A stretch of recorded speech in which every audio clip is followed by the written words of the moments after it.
যে কোনো মানুষের, যে কোনো আপনার আমার যে কোনো মানুষের এরকম পরিণতি হইতে পারে। সুখসে হরি বোঝে সুখসে বোঝে কই, আর সুখসে হরি বোঝে আঘাত, দুঃখসে কিসে হয়। কালাগুলি আমরা আসছি অন্য একটা কাজে, আসার সময় আমি মাতাজিকে দেখতে পেলাম।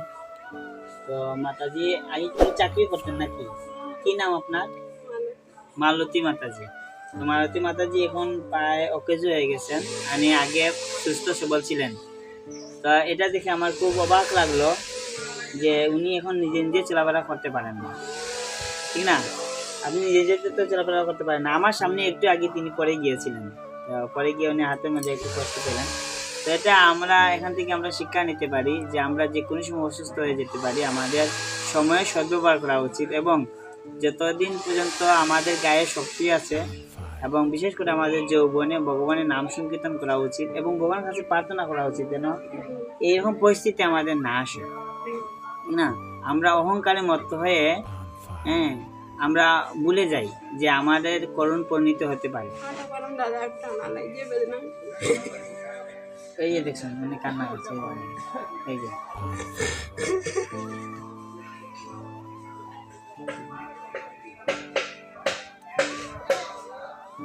যে কোনো মানুষের, যে কোনো আপনার আমার যে কোনো মানুষের এরকম পরিণতি হইতে পারে। সুতরাং আমাদের এখন থেকে সচেতন হওয়া উচিত এবং প্রতিদিন ঘুম থেকে উঠে ঘুরেই ভগবানকে প্রণাম করে ভগবানের কাছে প্রার্থনা করা উচিত, হে গোবিন্দ যেন তোমার নাম গুণগান করে করে যেন আমার দিনটা কাটে। এই যে কষ্ট হয়, এই যে খুব কষ্ট হয়। আমি সবার কাছে অনুরোধ করব ভগবানের কাছে, ওনার জন্য আমরা ভগবানের কাছে প্রার্থনা করি যে উনি যেন মুক্ত হন, এই রোগ জীবাণু থেকে মুক্ত হয়ে যেন ভগবানের নাম সংকীর্তন করতে পারেন। আর আসলে আমরা এখান থেকে শিক্ষা নিই, আমরাও আমাদের জীবনকে এভাবেই প্রতিষ্ঠা করি যাতে আমাদের এই করুণ পরিণতি না হয়। প্রভুপাদ বলছেন যে যৌবনে ইন্দ্রিয়তৃপ্তি করে বার্ধক্যে যন্ত্রণা ভোগ করে। তো আমরা আমাদের যৌবনকে, আমাদের গায়ের শক্তিকে যেন ভগবানের সেবা লাগাতে পারি, মিথ্যা অহংকারকে দূরীভূত করতে পারি আমরা, আর আমরা এখান থেকে যেন শিক্ষা নিতে পারি। আপনি এখন থেকে মুখে সবসময় কৃষ্ণ নাম জপ করুন, যতদিন পর্যন্ত আপনি এই রোগ থেকে মুক্ত না হচ্ছেন। প্রতিদিন ভগবানের কাছে কান্না করবেন, ঠিক আছে? নাহলে আপনাকে কেউ তো ইয়ে করতে পারবে না।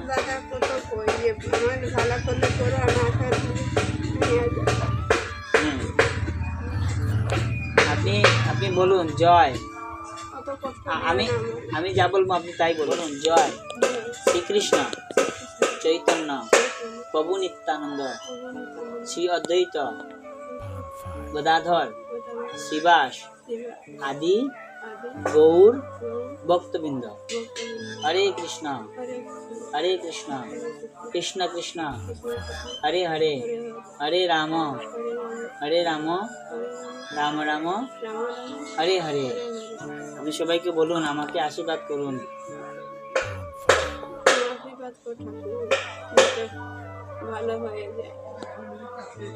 ঠিক আছে, ভগবান আপনার মঙ্গল করুক, তাড়াতাড়ি আপনি সুস্থ হয়ে উঠুন।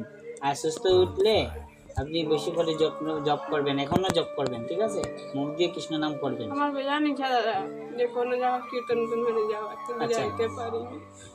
উনি বলছেন ওনার খুব ইচ্ছা কোনো জায়গায় কীর্তন হলে উনি কীর্তনে যাবেন, কিন্তু উনি তো এখন অকেজো হয়ে গেছেন, উনি তো নিজের ইচ্ছা চলাফেরা করতে পারেন না। তো দেখুন ওনার ইচ্ছা, কিন্তু তারপরেও তিনি যেতে পারছেন না। তো আমাদেরও কি করা উচিত?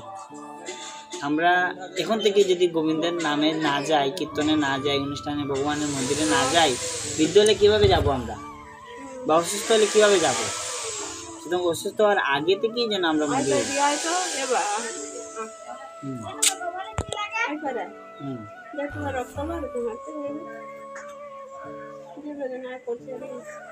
উনি তো পরে গিয়েছিলেন, পরে গিয়ে দেখে তো কিছু রক্ত বের হচ্ছে নাকি?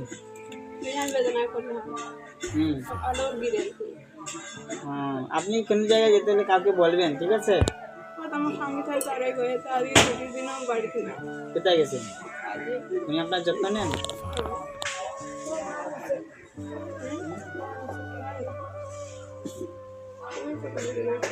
দুঃখ সে হরি বোঝে সুখ সে বোঝে কই, আর সুখ সে হরি বোঝে আঘাত, দুঃখ সে কিসে হয়। সবাই দুঃখের সময় হরিভজন করে, কেউ সুখের সময় হরিভজন করে না। কিন্তু একজন কবি বলছেন যে সুখের সময় যদি কেউ হরিভজন করে তাহলে তার দুঃখ আসেই না। তা আসুন আমরা সুখে দুঃখে বলো না কো বদনে হরি নাম করো সার। আমরা যেন সুখে দুঃখে ভগবানের নাম সংকীর্তন করতে পারি, ভগবানের নাম গুণের সাথে আমরা যুক্ত থাকতে পারি, তাহলে আমাদের এই করুণ পরিণতি আমাদের হবে না। হরে কৃষ্ণ, সবাইকে অসংখ্য ধন্যবাদ।